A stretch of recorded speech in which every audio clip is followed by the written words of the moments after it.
morning everybody and welcome back to my YouTube channel. If you haven't subscribed already, please hit subscribe and click on the bell icon to watch my newest videos. Today I'm going to teach you a sequence to boost your immune system. So we'll get started. There is 1 foot distance between the legs. You can take the toes in and heels out because we are going to go into Uttanasana. We've done this pose earlier. While doing our Surya Namaskars, we take the hands on the top of the head. Make sure the abdomen is not protruding. Tuck the tailbone in. We take a deep breath and start extending forward. So we are not just bending, but we are extending forward into Uttanasana. So make sure you join the dots and don't just curve your back and go into Uttanasana. So we are going to stay here, release the head. So this is a combination of most asanas that we have done in our earlier sequences. But since the situation is getting worse, I thought this is a good time for all of you to start practicing yoga and boost your immunity.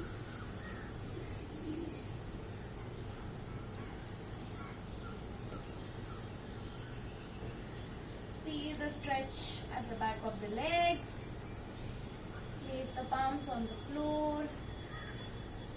And we go into Adho Mukha Svanasana from here, which is the downward dog. Pump the heels down. The hands are extended. Release the head. Make sure you're working your upper back and releasing that lower back.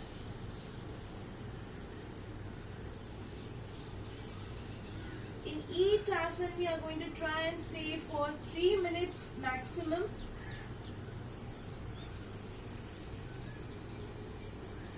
From here, we go into Urdhva Mukha Svanasana, upward dog. We are going to do 10 cycles of this. Adho Mukha Svanasana and Urdhva Mukha Svanasana.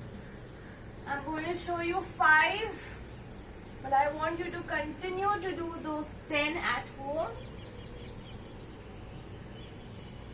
And if you absolutely cannot, then you can think of joining my Zoom class. Adho Mukha Svanasana, Urdhva Mukha Svanasana. Open your chest. Don't shrink. Urdhva Mukha Svanasana, Adho Mukha Svanasana. Upward dog and downward dog. One last time. Upward dog and downward. Alright. Now I'm going to slowly walk back into Uttanasana. Extend and come up. Now for those of you who can't do it on the ground, I'm quickly going to show you how you can do these poses on a chair. Okay, so I have a chair here. Uttanasana. You can extend, place the palms on the chair, toes in, heels out, so the lower back releases, and breathe. Now from here, you can hold the chair and you can walk back into Adho Mukha Svanasana. Okay, so this is your downward dog. From here, you go into Urdhva Mukha Svanasana. Adho Mukha Svanasana. Breathe in when you go up. Breathe out when you go down. One last time.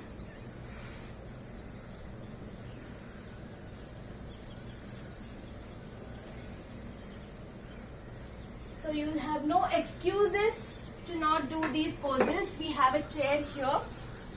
Okay. Next, we do Utthita Trikonasana. So we have about 3.5 to 4 feet distance between the feet. Take the left toe slightly in and the right toe out. Hands parallel to the floor.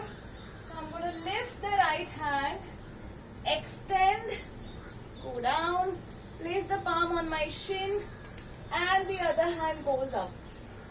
So how do you know if your body is not falling forward? You should not be able to see your left toe from here. If you are, then you're probably falling forward. The point is not to go down, but the point is not to fall forward. So what if you go down, but your hand position is like this? There is no point in the asana. So you have to come up, maybe place your palm around your knee or your shin and extend the other hand. This is your Trikonasana. The whole body should be in the right alignment. Don't ever compromise on your alignment. And slowly come up. On the other side, now the right toe will be at a 45-degree angle and the left toe will be at 90 degrees. While you do this, make sure you don't twist your hips. Your torso, your pelvis should still be facing forward. Hands are parallel. Extend the left. Extend, extend, extend. And go down. The right hand can go up or it can stay on your waist. Okay, for those who cannot maintain this balance, you can have a chair at the back or a wall or a sofa and you can rest your palm here on the sofa and you can take the hand up. That will give you a better sense of balance. Now we go into Parshva Konasana. So once again, left toe in, right toe out. You can increase the distance. Okay. Just like Trikonasana, but I'm going to start bending the right knee. I'm going to place my palm down and the opposite hand goes on the top and I twist and I look at the palm. Keep looking up. For those who want, you can take a block or a book and take support here and try to extend. So that way the outer edge of the left leg, left foot doesn't lift and you slowly come up. So you have to also focus, although you are on the right side, you have to focus on the outer edge of the left foot as well. Now the right toe in, left toe out. You can keep the block in your hand like Trikonasana, but we bend the leg, place the block and let this hand go over the left ear. Okay, you can extend the leg if you feel like, extend the back leg and you look up. Whole body is in one straight line. Make sure you're holding each of these positions for 1 to 3 minutes. Alright. Now we lie down in Supta Padangushtasana. We have done this earlier. I'm going to do a quick revision. Take your dupatta, put it around your foot, elbows on the ground and try to extend the leg up. We stay here for 3 minutes. Okay, and now we take the left leg into the dupatta and release the right. Okay, so like this you can practice Supta Padangushtasana for 2 to 3 rounds. You can stay in each pose for 1 minute. Once you are done,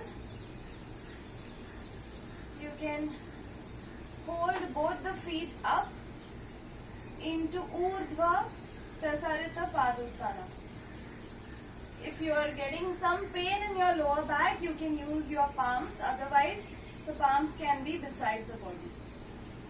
Okay, we go up and down 5 times. Exhale. Exhale. Exhale. This will also work your core. Exhale. And exhale. Up the knees. Stay here.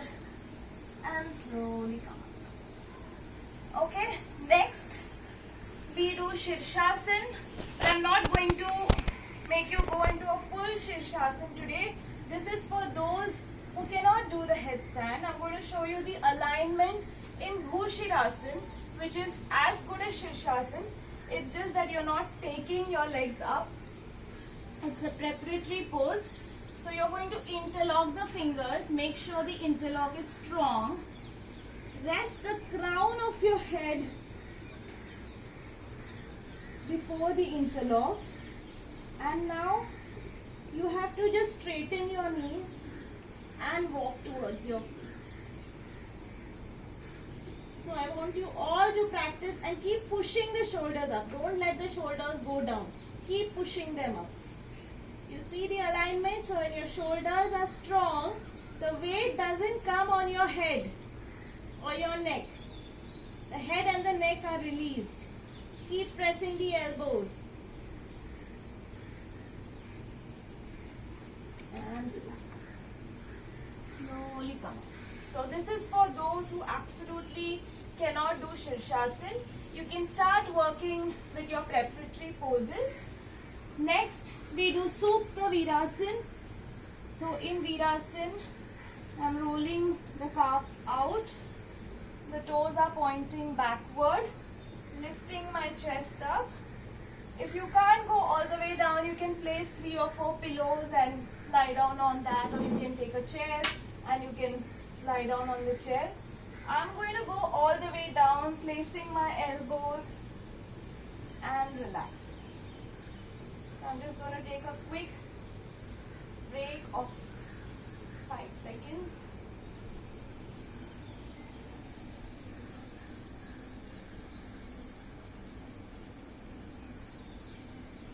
And slowly.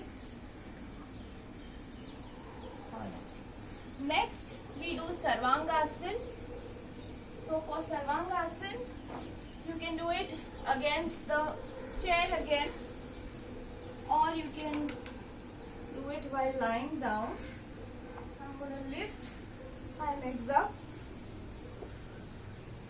and go into Sarvangasana.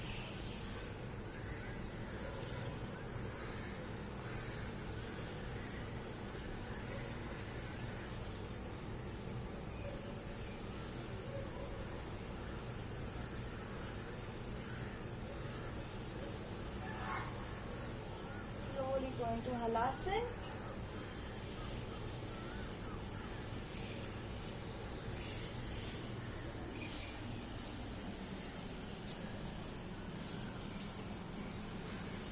Now we do cycles of Halasana and Paschimottanasana. Okay, so I'm going to keep the hands up. Slowly come up into Urdhva Mukha, Paschimottanasana, Halasana, Paschimottanasana, Halasana, Paschimottanasana, Halasana, Paschimottanasana. One last time, Halasana and Paschimottanasana. Okay, so if you're not able to do Halasana and go all the way down, you can keep your feet on the chair. That is perfectly okay. The last exercise was for advanced students, so if you're not comfortable, you can just skip that and follow this up with a nice and long Shavasana. So these were a few exercises to build your immunity. In these tough times, it's important to stay strong. So do practice yoga. Do let me know your doubts, any requests, and send me your videos. I would love to see them. Thank you and have a great weekend.